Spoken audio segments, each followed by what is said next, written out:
بسم اللہ الرحمن الرحیم۔ السلام علیکم ورحمۃ اللہ وبرکاتہ۔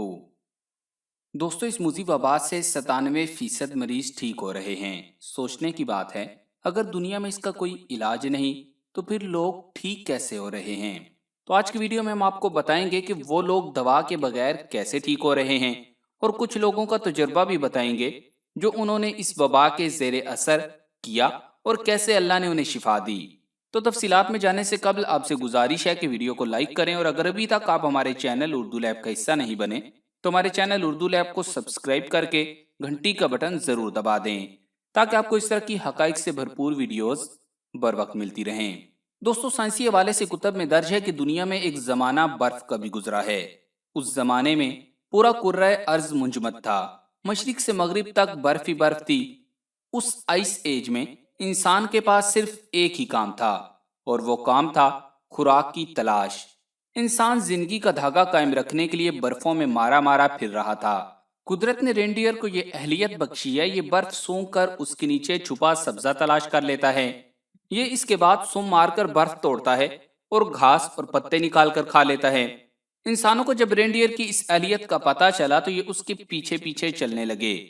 رینڈیئر جہاں سم مارتا تھا، یہ بھی وہاں برف توڑنے میں مصروف ہو جاتے تھے اور بالآخر خوراک تک پہنچ جاتے تھے۔ انسان نے گوشت کھانا بھی اسی دور میں شروع کیا۔ یہ رینڈیئرز کو بھون کر کھا جاتے تھے۔ برف میں خوراک کی تلاش اور رینڈیئرز کا پیچھا، یہ مجبوری انسان کو روس سے امریکہ لے گئی۔ 10 مرد اور عورتیں رینڈیئرز کا پیچھا کرتے ہوئے روس سے الاسکا پہنچ گئے تھے۔ اسی دوران زمین کا درجہ حرارت بڑھ گیا، برفیں پگھل کر پانی بن گئی اور زمین 7 حصوں میں تقسیم ہو گئی۔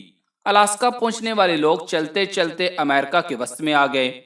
یہ بعد ازاں ملٹی پلائی ہوئے اور مایا سیویلائزیشن کی بنیاد رکھ دی، جبکہ پیچھے رہ جانے والے لوگوں کی نسلیں روس، سنٹرل ایشیا، برصغیر، مشرق بعید، مشرق وسطیٰ، یورپ اور امریکہ میں پھیلتی چلی گئیں۔ دنیا اس وقت براعظموں میں تقسیم ہو گئی۔ براعظموں کے درمیان سمندر تھے، اور ہر سمندر نے ایک تہذیب کو دوسری تہذیب سے الگ رکھا ہوا تھا۔ سمندروں کی وجہ سے تہذیبیں دوسری تہذیبوں کی بیماریوں سے محفوظ تھیں۔ شادی کی روایت نے اسی دور میں جنم لیا۔ پھر دنیا میں ایک ایسا وقت آیا تھا جب پورے کرۂ ارض پر صرف 2000 لوگ بچ گئے تھے، باقی آبادی نامعلوم بیماریوں کی وجہ سے ختم ہو گئی تھی۔ اس زمانے میں عورت محض عورت اور مرد صرف مرد تھا۔ یہ جانوروں کی طرح ایک دوسرے کے ساتھ اختلاط کرتے تھے، لیکن پھر انسان کو پتہ چلا اس غیر محفوظ جنسی تعلق کی وجہ سے ایک انسان کی بیماریاں دوسرے انسانوں تک منتقل ہو رہی ہیں۔ چنانچہ موت کے خوف نے انسان کو ون مین وومین پر مجبور کر دیا اور اس نے شادی کرنا شروع کر دی۔ نکاح اور ولیمہ بھی اس دور کی روایت ہے۔ نکاح اعلان ہوتا تھا، یہ دونوں میاں بیوی ہیں، اور ولیمے کا مطلب ہوتا تھا علاقے کے تمام لوگ اس رشتے سے واقف ہو جائیں تاکہ یہ غیر محفوظ اختلاط کی غلطی نہ کریں اور یوں بیماریوں سے محفوظ رہیں۔ یہ تکنیک کارگر ثابت ہوئی اور بیماریاں رک گئیں، لیکن پھر انسان نے سفر کے سمندری ذریعے ایجاد کر لیے، بحری جہاز بنائے اور براعظموں سے رابطے میں آ گئے۔ یہ بحری رابطے ایک خطے کی بیماریاں دوسرے خطوں تک پہنچانے لگے۔ یورپ میں طاعون پھیلا تو اس نے ایشیا اور افریقہ کو بھی لپیٹ میں لے لیا۔ ٹی بی آئی تو یہ میڈیٹرینین سی تک پوری دنیا میں لاشیں بچھاتی چلی گئی، اور چیچک، خناق، کالی کھانسی اور خسرہ آیا تو یہ بھی چند ماہ میں پوری دنیا میں پھیل گیا۔ انسانوں نے ان اموات سے سیکھا کہ ہر شخص کو فوری طور پر اپنے شہر، اپنے ملک میں داخل نہ ہونے دیا جائے۔ چنانچہ سمندروں کے کنارے احاطے بنا دیے گئے، اور بحری جہازوں سے اترنے والے لوگوں اور عملے کے لیے 40 دن ان احاطوں میں رہنا لازم قرار دے دیا گیا۔ 40 دن ہی کیوں؟ کیونکہ انسان نے تجربوں سے سیکھا تھا کہ ہمارے جسم میں 40 دن بعد ہر چیز تبدیل ہو جاتی ہے۔ صرف انسان کے دماغ، دل اور آنکھوں کے خلیے مستقل ہوتے ہیں، یہ نئے نہیں بنتے، باقی سارا جسم خود کو بناتا اور توڑتا رہتا ہے۔ یہ عمل زیادہ سے زیادہ 40 دن میں مکمل ہو جاتا ہے۔ چنانچہ اگر انسان کے جسم میں کوئی بیماری موجود ہے تو یہ 40 دن میں سامنے آ جاتی ہے۔ لہٰذا سمندروں کے کنارے انتظامیہ مسافروں اور عملے کو 40 دن تک احاطے میں رکھتی تھی، جس کے بعد صحت مند لوگوں کو شہر میں داخل ہونے کی اجازت دی جاتی تھی اور بیمار لوگوں کو واپس بھیج دیا جاتا تھا۔ 40 دن کا یہ سلسلہ فرانس میں شروع ہوا تھا۔ فرانس زبان میں 40 کو کروئن اور دن کو ٹائن کہا جاتا ہے۔ چنانچہ اس مناسبت سے